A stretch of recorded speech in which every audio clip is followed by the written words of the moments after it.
اپنی زندگی سے اپنے وجود سے کچھ نفع لیں، ایسا نہ ہو کہ یہ بیکار ہو جائے۔ لیکن اگر زندگی صرف اور صرف کھانے پینے میں، لباس پہننے میں اور باتیں کرنے میں لگ جائے تو پھر تو آپ بیکار ہو جائیں گے۔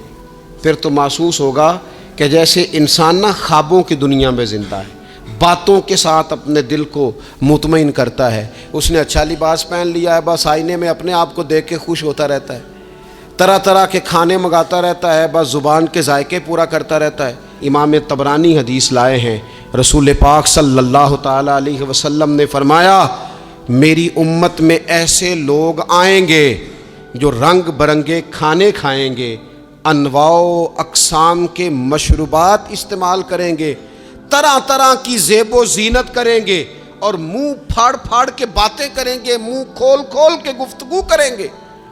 حضور نے پتہ کیا فرمایا؟ فرمایا یہ میری امت کے بدترین لوگ ہیں، یہ بدترین لوگ ہیں جن کا مقصود ہی صرف لباس پہننا ہے، مقصود ہی صرف کھانے کھانا ہے، مقصود ہی منہ کھول کھول کے باتیں کرنی ہے۔ ان لذات میں جو لوگ پوری طرح الجھ گئے، کوئی خیر کا کام ہی نہ کر سکے، کوئی مقصد زندگی کی طرف ہی نہ بڑھ سکے، یہ بدترین لوگ ہیں۔